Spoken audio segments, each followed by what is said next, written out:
मैं कुछ बातें कहना चाहता हूँ। 7 क्षेत्र है जहाँ एनी मेरी पत्नी, मैंने उसे देखा है, वो उसकी सेवकाई में कैसे बढ़ी। कई लोग ये चाहते हैं या कहते हैं कि क्या ही अद्भुत है। देखिए, एक समय मैं एक अस्वीकृत झूठा शिक्षक माना जाता था, पर अब दुर्भाग्यपूर्ण संसार में कई लोग मुझे जानते हैं। ये एक ऐसी कीर्ति है जो मैं नहीं चाहता। मेरे उद्धारकर्ता को तिरस्कार किया गया था और मैं उसी मार्ग से चलना चाहता हूँ, पर कई लोग मुझे पुलपिट में देखते हैं और कहते हैं क्या ही सौभाग्य की बात है कि ऐसे पुरुष की पत्नी बने जिसके पास इतनी लोकप्रियता है और जो सेवकाई उसकी रही है कई वर्षों में। मैं आपको बताना चाहता हूँ वो बाइबल अध्ययन के द्वारा नहीं आई, वही मैं आपको आज बताना चाहता हूँ। उसकी सेवकाई किस प्रकार आई। सबसे पहले मैं 7 बातें कहना चाहता हूँ। सबसे पहले, एक जवान बहन होने के नाते 16 वर्ष की जब वो थी, वो बिल्कुल जकड़ी गई जब वो एक कुष्ठ रोग के अस्पताल में गई। वो पूरे जगह एक ट्रेन में उसने सफ़र किया महाराष्ट्र तक। उन दिनों में सुरक्षित होता था 16 वर्ष की लड़कियों के लिए ट्रेन में जाने के लिए, कुन्नूर से लेकर। और वहां उसने देखा इन लोगों को जो कुष्ठ रोग जिनको हुआ था, उनके हाथ और सब कुछ, और उसके हृदय में बहुत बड़ी लालसा आई कि वो उनकी सेवकाई करे किस प्रकार से। और वहां कोई स्त्री डॉक्टर नहीं थी जो कभी उस कुष्ठ रोग के अस्पताल में आई थी, क्योंकि लोग नहीं चाहते कि वो कुष्ठ रोगियों के साथ काम करे, क्योंकि उसकी कोई इलाज भी नहीं था। और उसने तय किया कि वो एक डॉक्टर बनेगी। सोच कर देखिए क्यों आज लोग डॉक्टर बनना चाहते हैं। आप उस कारण को जानते हो, वो क्यों एक डॉक्टर बनना चाहती थी। वहां शुरुआत होती है उसके सेवकाई के रहस्य का। अगर आपके पास ऐसी लालसा है तो परमेश्वर आपको भी एक सेवकाई देगा। परमेश्वर के साथ कोई पक्षपात नहीं है, सब उसके सामने समान है उसके पेशे के चुनाव में। और जब उसका ग्रेजुएशन हुआ, उसके क्लास के सब लोगों ने अमेरिकन कॉलेज की परीक्षा देकर वो अमेरिका चले गए। वो महाराष्ट्र में गई, एक दूर के गांव में जहां बहुत सांप थे और कुष्ठ रोगियों को वहां भेजा जाता था, और वहां के मिशन में वो काम कर रही थी। वो ये पहली बात है। दूसरी बात, उसके पति के चुनाव में आप में से कईयों ने पतियों को चुना है। क्या आपने कभी ऐसे पुरुष को चुना जिसकी कोई तनख्वाह नहीं थी, जिसके पास कोई बैंक अकाउंट नहीं था। यहां कोई है, आप ऐसे पुरुष को कभी चुनते क्या, जो गंजा था। और इकलौती बात उसके विषय में थी, वो प्रभु से प्रेम करता था। आप में से कई माता पिता है, क्या आप अपने बेटी को ऐसे पुरुष को दोगे। यद्यपि वो प्रभु से प्रेम करता हो, वो कैसे उसको आधार देगा, कैसे सपोर्ट करेगा। यहां एक डॉक्टर थी जो हजारों रुपए कमा सकती थी, लाखों रुपए कमा सकती थी। मैं नहीं सोचता ऐसा एक भी लड़की यहां होगी जिसने एक ऐसे पुरुष को चुना है जिसकी तनख्वाह ही नहीं थी, किसी भी प्रकार की तनख्वाह, जो किसी मसीह संगठन का भाग नहीं था, जिसके पास कोई बैंक में पैसे नहीं थे बचाए हुए और कोई तनख्वाह भी नहीं थी। और उसके पति के चुनाव में यह बात है जो परमेश्वर ने देखी, और उसमें से एक सेवकाई आती है। और यह बहुत ही दिलचस्प है। मैं आपको एक छोटी कहानी बताना चाहता हूं। जब वो उसके अंतिम वर्ष में थी मेडिकल कॉलेज में, उसका सबसे अच्छा विषय था प्रसूति और स्त्री रोग, और उसकी अपेक्षा थी कि वो उसके वर्ग में पहली आएगी, उसके कक्षा में उसके सबसे ज़्यादा नंबर आएंगे। पर उसको रिटर्न एग्जाम लिखित परीक्षा के बाद उसको मद्रास में जाना था चेन्नई में। उन दिनों में उसको मद्रास कहा जाता था, जहां वे प्रैक्टिकल टेस्ट करते थे। आपको एक पेशेंट को देखना होता था, और सारे जो विद्यार्थी वेल्लोर से उन दिनों में मद्रास जाते थे। और उसका नाम, क्योंकि वो ए से शुरू होता था, उसका उस पंक्ति में पहला नाम था। वो प्रोफेसर को जाकर देखना था जो उसकी परीक्षा लेने वाले थी। 2 लोग थे, एक स्त्री एक पुरुष, और वो जो स्त्री थी वो गैर मसीही थी। और उसने एनी को देखा जिसने कोई आभूषण नहीं पहने, गहने नहीं पहने, साधारण सफ़ेद कपड़े, साधारण कपड़ों के साथ, और वो जान गई कि एक मसीही है। और वो उन लोगों से नफरत करती थी जो सीएमसी वेल्लोर से आते थे, और उसने उसको बहुत डांटा, बहुत चिल्लाया।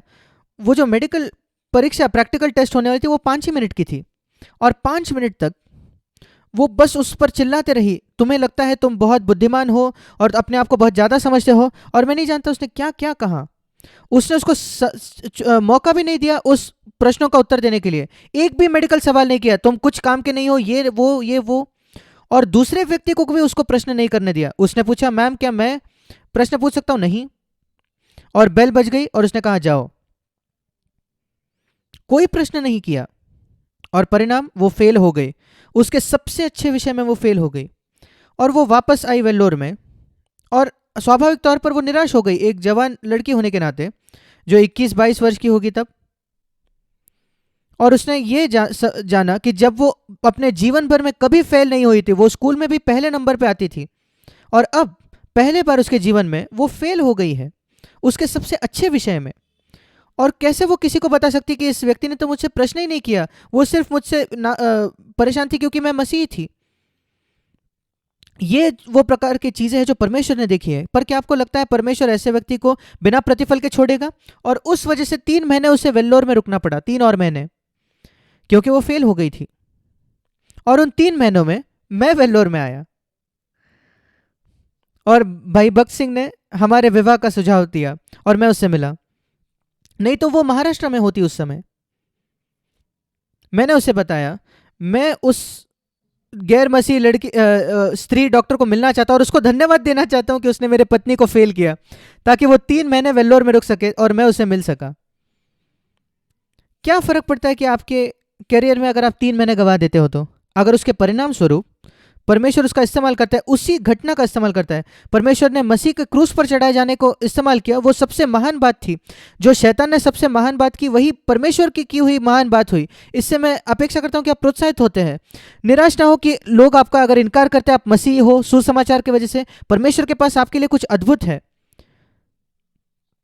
और उसने प्रभु को उस समय यह भी कहा, जब भाई भक्त सिंह ने हमारे विवाह का सुझाव दिया था, उसने कहा, प्रभु मैं प्रचारक नहीं हूं, यहाँ एक व्यक्ति है जो अच्छा प्रचार कर सकता है, पर मैं प्रचार नहीं कर सकती। और प्रभु ने उससे कहा, आपको प्रचार नहीं करना है। प्रभु ने यही उससे कहा, वो मेरा सेवक है, आपको केवल उसकी देखभाल करनी है, बस उतना ही। और वही उसने 49 वर्षों में किया है। अब 50 वर्ष होने वाले हैं जुलाई में। और फिर तीसरी बात, उसके पति के चुनाव। अब तीसरी बात, पत्नी होने के नाते हर एक पत्नी, हर एक, जब उसका विवाह होता है हर एक स्त्री का, मैं आपको बताता हूं हर पत्नी क्या देखती है, क्या चाहती है, कि उसका अपना अपना घर हो। तब तक वो अपने माता पिता के साथ जी रही थी। हर जवान लड़की, मैं निश्चित हूं आप सब जिनका विवाह हो गया, आप चाहते हो कि अपना अपना घर हो। जहां अब आप विवाह हो गए, यद्यपि वो एक ही कमरे का घर हो, उस घर में आप महारानी जैसे रह सकते हो। मैं इतना गरीब था और मैं अमीर कलीसियाओं में नहीं जाता था, मैं किसी संगठन का हिस्सा नहीं बनता था, मेरे पास इतने पैसे नहीं थे कि मैं किराया देकर एक घर लूँ वेल्लोर में। क्या होता है जब आप किराया भी नहीं भर सकते? सौभाग्यपूर्ण मेरे पिता जो थे वो रिटायर हो चुके थे, उनको पेंशन मिलती थी 350 रुपये की प्रति महीना, पर उनके पास एक घर था। और मैंने पिता को कहा कि मैं आपसे पैसा नहीं चाहता, पर उन्होंने मुझसे कहा आप मेरे साथ रह सकते हो। उनके पास एक अधिक कमरा था उस घर में। और मैं और मेरी पत्नी, जैसे ही हमारी शादी हुई, हम तुरंत वहां जाकर रहने लगे, हमारे मेरे माता पिता के साथ, उसके सास ससुर के साथ। आप में से कितने लड़कियां जो विवाह होते हैं इसके चाहत रखते हो कि आप पहले दिन से अपने सास ससुर के साथ रहो? मैं वहां आसानी से जी सकता था क्योंकि वो मेरे माता पिता थे। और आपको मालूम है क्या कितने समय लग गया मेरा घर होने के पहले? 4 वर्ष लग गए। मूसा 40 वर्ष अपने सास ससुर के साथ रहा और परमेश्वर ने उसे तोड़ा। याकूब 20 वर्ष रहा उसके सास ससुर के साथ और परमेश्वर ने उसे भी तोड़ा। एनी को 4 वर्ष बिना घर के रहना पड़ा। अगर आप ये जानते थे तो कितने लोग ऐसे पुरुष से विवाह करते? आप सोचते हो कि क्या सेवकाई है उसके पास, आज वो किताबें लिखती है, इस वो यहाँ से वो सेवकाई आई, बाइबल अध्ययन से नहीं। वो जानती थी और स्वेच्छा से उसने उसे स्वीकार किया। अगर कोई आर मार्ग नहीं है प्रभु, अगर यही आपने मेरे लिए रखा है तो ये अच्छी है, मैं उसको स्वीकार करती हूँ। और सही समय पर परमेश्वर ने हमें घर दिया जहां हम जिए। और उस घर में भी हमारे रिश्तेदार आते थे हमसे साथ रहने के लिए। शुरुआत में हमारे विवाह से हमने उनकी सेवकाई की, हमने उनकी सेवकाई की। उसका भाई आया, उसकी बहन आई, अलग अलग भाई आए। और मेरे माता पिता हर साल आते थे 2 या 3 महीने के लिए। जब चेन्नई में बहुत गर्मी होती थी वो आकर हमारे साथ रहते थे हर साल। 1972 से लेकर 1982 तक 10 वर्ष। आप में से कितने लोग कह सकते हो आपके माता पिता आपके सास ससुर आकर आपके साथ रहे हैं हर साल 10 सालों तक, 2 या 3 महीने तक।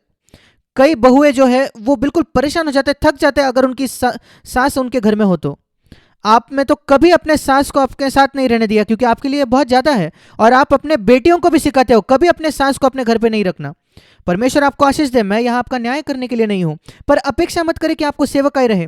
ये मत सोचे कि सेवकाई आती है क्योंकि मैं नई भाषा के विषय में जान गई हूँ, मैं सही भाषा का इस्तेमाल करना जानती हूँ। नहीं, वो टूटेपन के द्वारा आते हैं।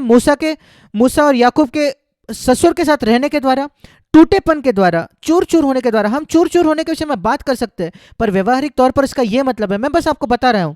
इस वजह से मैं अपने पत्नी की सराहना करता हूं। और फिर ये जो बदलते परिस्थिति आते, हमारे पास बहुत कम था, उसने कभी एक बार भी मुझसे साड़ी नहीं मांगी, मैं कुछ नहीं मांगा मुझसे। वो कपड़े धोते थे क्योंकि हमारे पास वॉशिंग मशीन के पैसे नहीं थे, वो अपने हाथों से कपड़े धोती थी, और जो लोग आकर हमसे साथ रहते थे वो उनके कपड़े भी धोते थे। हमारे पास कई कई विदेशी लोग थे जो हमारे घर में रहते थे। क्या आप जानते हैं उनके कपड़े कौन धोता था? उन्हें लगता था कि हमारे पास वॉशिंग मशीन है, हमने नहीं बताया, एनी ने अपने हाथों से उन्हें धोया। उस प्रकार हमने लोगों को सारे वर्ष में उनकी सेवा की। सीएफसी के शुरुआत से लेकर 1975 से 1979 तक, 1990 तक हमारे पास विदेशी लोग थे जो आकर रहते थे।